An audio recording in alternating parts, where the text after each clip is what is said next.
안녕하세요. 로스크립트 발표를 맡게 된 컴퓨터 공학을 전공하고 있는 우희찬이라고 합니다.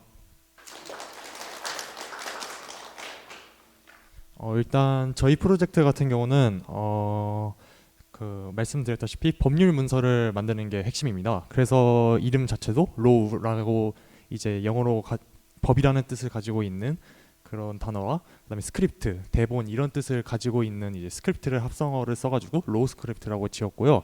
저희는 이제 인공지능 기반 시스템을 사용해가지고 이제 기존의 법률 문서를 작성하는데 많은 어려움이 있었던 사람들에게 이거를 조금 더 편리하게 제공하고자 이런 목표를 가지고 이 프로젝트를 참여하게 되었습니다.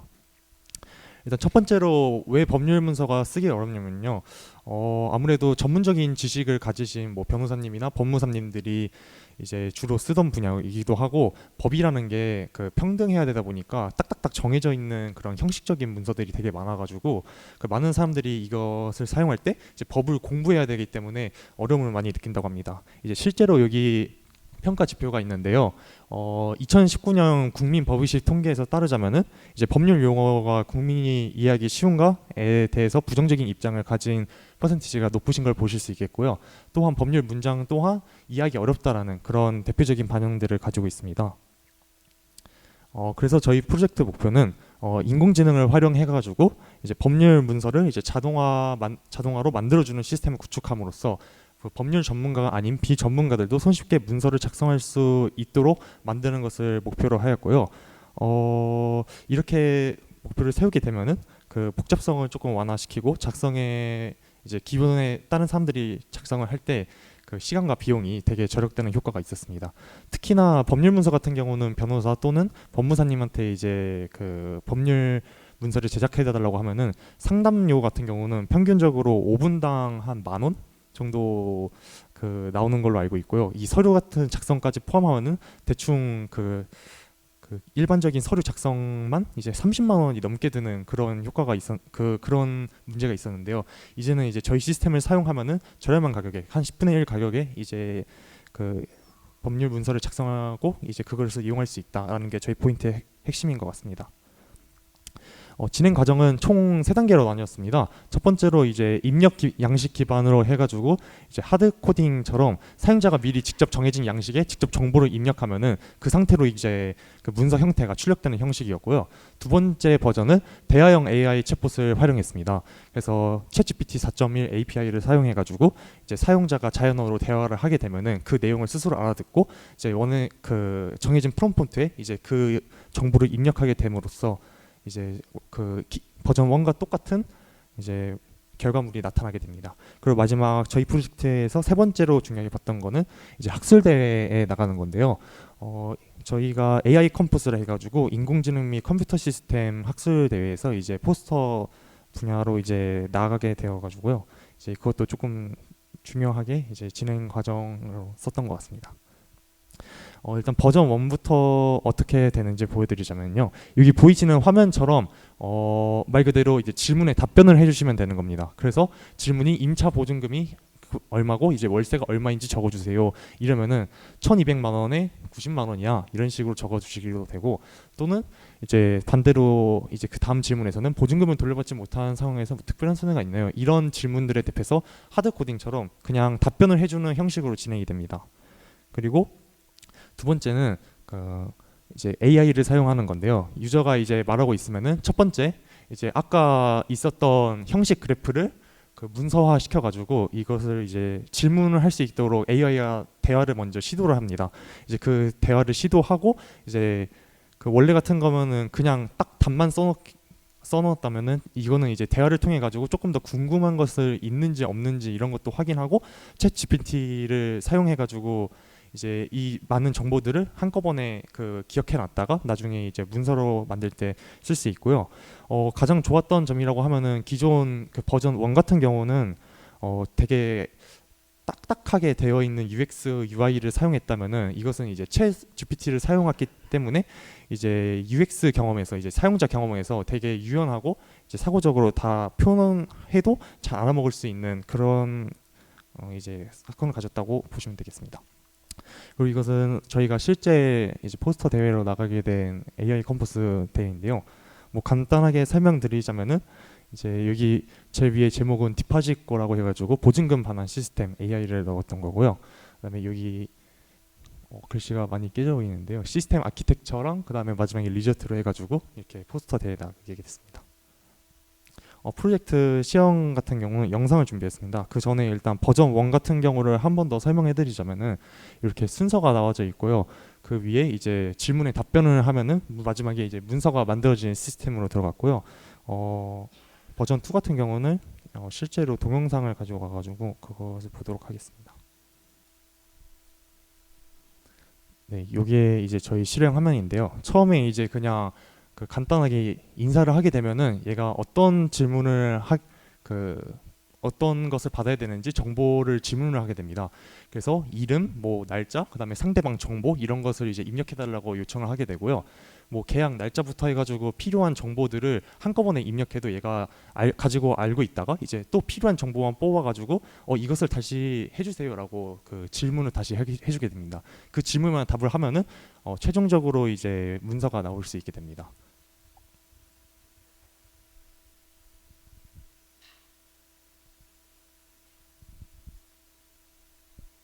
네, 이렇게 이제 그 GPT가 알아서 이제 원하는 그 필요한 정보를 묻고 이제 그 정보에 대해 가지고 최종적인 결과물이 나오게 됩니다.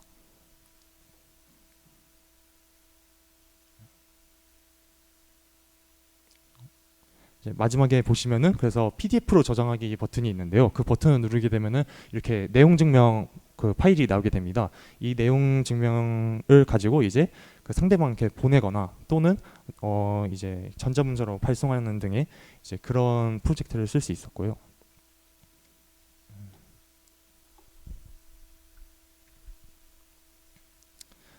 여기서 이제 조금 더 자세하게 보여드리자면은 처음에 이제 안녕이라고만 시작하게 돼도 이제 얘가 필요한 정보를 다시 사용자에게 되묻습니다. 그래서 안녕하세요, 보증서 반환을 요청하는데 뭐 도움을 드리겠습니다. 이러면서 그 어떤 정보가 필요하냐 이러면은 그 정보를 다 입력하기만 해주면은 마지막에 이제 이렇게 그 PDF 문서가 완성되게 되고요. 혹시나 여기서 이제 잘못된 정보가 있다면은 다시 유연하게 이거는 아니었어, 내가 잘못 말한 것 같아, 다시 어떤 정보를 고쳐줘 하면은 수정 후에 다시 되뱉어주는, 그래서 최종 결과물을 이제 유연하게 만들 수 있는 그런 챗봇이 이제 저희 프로젝트의 핵심이라고 생각이 듭니다.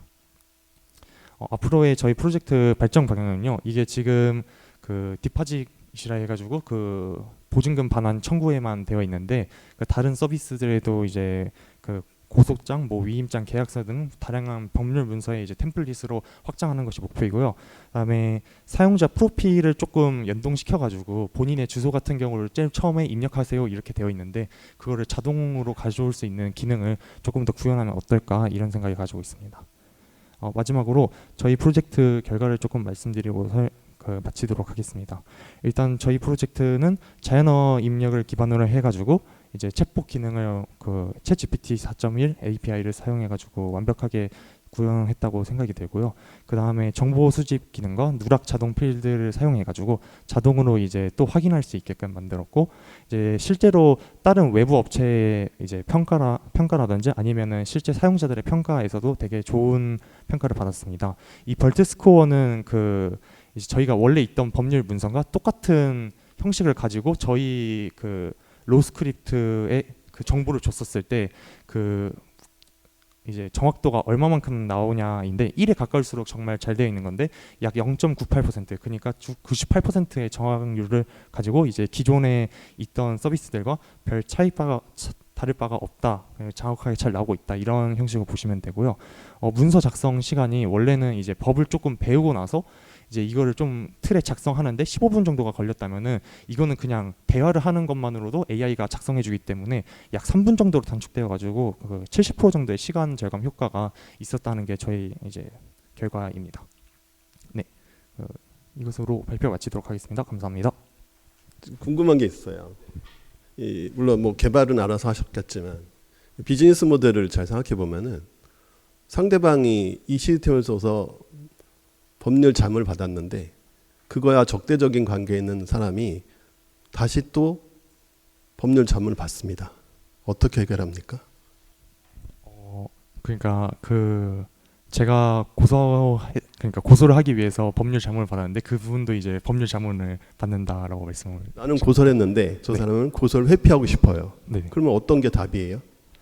고소를 회피하는 방법은 저는 없다고 생각이 듭니다. 이게 법이 어쨌든 간에 문서가 한번 발송되고 받게 되면은 이 재판을 통해 가지고 이게 해결이 되기 때문에 그 만약에 본인이 그 법률에 관해서 잘 모르겠다 하면은 변호사를 선임해서 이제 정식 재판에 가서 이제 내가 무죄라는 것을 밝히던가 아니면은 본인이 스스로 이제 재판에 가가지고 그 밝히는 게 맞지 않을까라고 생각이 듭니다. 그래서 질문하는 게 지금 개방형 LLM을 쓰신 것 같은데 이게 어떤 문제겠냐면은 공공기관이나 대부분 시스템 업체에서는 내 정보를 알리고 싶어 하지 않아 해요. 그래서 혹시 꼭 챗 GPT를 써야 했었는지, 그리고 또 최근에 AI 사고 나가지고 연쇄 스탑된 거 아시죠? 그럼 어떻게 작동됩니까? 그리고 또 만약에 0.98%라는 거 왔는데 그거는 단위가 1,000원, 2,000원일 때 상관이 안 되는 건데 만약 100억 단위라고 생각해 보세요. 그럴 리는 없겠지만 그럼 어떻게 해결합니까? 이게 확률이 높은 건가요? 일단 저 벌트 스코어 같은 경우는 이제 기존 문서와 정확도를 이제 비교하는 거기 때문에 이제 0.98%라고 해서 이제 나머지 0.2%의 확률로 이제 안 좋게 나오면 어떻게 하냐 할 수도 있는데 아까 마지막에 여기 보시면은 이제 이거는 이제 보조 도구라고 보시면 될 것 같습니다. 모든 AI가 그렇듯이 아직 완벽하지는 않아가지고 이제 마지막에 이제 결과물을 보고 나서 이제 여기서 내가 이거는 아무리 봐도 좀 아닌 것 같아라고 하면은 그것을 또 수정을 할 수도 있고요. 이게 그래도 이제 현실에서 법 문서 같은 경우는 이게 특정 틀이 정해져 있다 보니까 무조건 이게 어떤 내용이 꼭 들어가야 되고 어떤 내용이 그 반드시 포함이 돼야 된다 이런 식으로 이제 법에서 정해둔 게 있는데 저희가 이제 그 RAG라는 그걸 써가지고 이제 벡터 그 DB에서 이제 법률 자문들을 받아놓았던 그런 그 데이터들이 있습니다.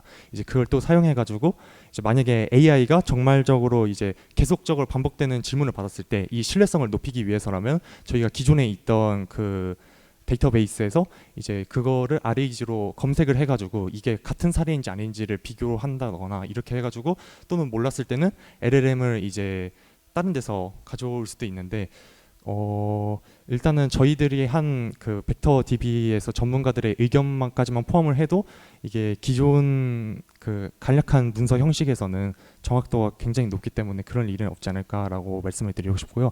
만약에 API를 쓰지 못하게 되는 상황에서는 어떻게 하냐고 말씀을 하셨는데 거기까지는 아직 생각을 못 해본 것 같습니다. 아무래도 이게 그렇게 되면은 저희가 이제 개발했던 버전 1에서 하드 코딩처럼 이제 직접적으로 데이터를 입력해서 만드는 형식으로 하게 되면은 그 API를 쓰지 않아도 되기 때문에 만약에 일시적으로 AI 장애가 있어가지고 그 API를 못 쓰게 된다고 하면은 버전 1을 사용하시는 것을 또 추천드리고 싶습니다. 그 제안하셨을 때 하고 중간 발표하셨을 때 기억이 나는데 그 지금은 좀 제한된 법률 문서 종류 중에서 좀 제한된 거지만 최종까지 이제 만들어서 이제 얼마나 비슷한지에 대한 그런 것까지 수치를 낸 거 보니까 상당히 완성도는 제한된 주제지만은 완성도 있다고 생각을 했고요. 근데 궁금한 거는 제가 요거 그때도 그 생각을 했었었는데 일단 질문 하나 드리고 싶은 거는 요거 과정이나 아니면 완성됐을 때 이 법률사무소 쪽에서 어떤 그쪽에 종사하시는 분들하고 좀 피드백이나 아니면 중간에 협력 과정 같은 게 있었는지 좀 궁금해요. 일단 제가 아까 말씀드렸다시피 그 벡터 DB라 해가지고 그 RAG라고 해서 이제 인공지능이 이제 그냥 GPT를 갖춰다 쓰는 게 아니라 얘네가 몰랐을 때 비교군 사용자가 이제 이상한 정보를 줬을 때 그거를 이제 법률적으로 확인할 수 있게끔 비교군을 조금 만들어놨던 데이터들이 있습니다. 그 데이터들은 변호사님들이랑 이제 법무사님들 상담해가지고 받아놨던 데이터들이고요. 그거 외에서는 솔직히 이게 아무래도 자기들 일자리를 조금 뺏기는 거다 보니까 솔직히 좀 많이들 그걸 안 해주셨는데 저희가 이제 법무사님들이랑 조금 이 시험 평가를 좀 도와달라고 했었을 때 이제 그분들께서 이제 피드백 해주셨던 그런 것을 바탕으로 해가지고 저희가 이게 인공지능 이제 프롬프트를 만들어가지고 이거를 꼭 이렇게만 해서 이렇게 만들어야 돼 이런 식으로 그래프 형식으로 조금 짜놨었던 게 있어가지고 그 그래프 랭그래프 형식을 이제 사용해가지고 이 GPT가 그 그래프를 따라가지고 말을 하는 거기 때문에 거기서는 아마 조금 신뢰도가 좀 크지 않을까 그리고 그것이 저희만의 강점이지 않을까라고 생각이 듭니다. 이 과제 개발하고 그 법률사무소 쪽에서 일하고 약간 상충된다는 컨셉을 두 분 다 양쪽 다 갖고 계셨던 것 같아요. 좀 재밌는데 제가 코멘트 하나만 좀 드리자면 이걸 이제 향후에 어떻게 더 이제 개발할 건지에 대한 코멘트가 있었기 때문에 제가 드린다면 그 일반 사람들이 이게 완성도가 높다 하더라도 이것만 가지고 아 됐다 이제 이거 법원에 제출해도 돼 아니면 뭐 이런 식으로 할 수 있을지는 좀 퀘스천이 들어요. 제가 드리고 싶은 말씀은 어떤 걸 개발했을 때 의외로 이건 이 사람들 쓰라고 만든 건데 엉뚱한 사람들이 쓰게 되는 경우도 가끔 있거든요.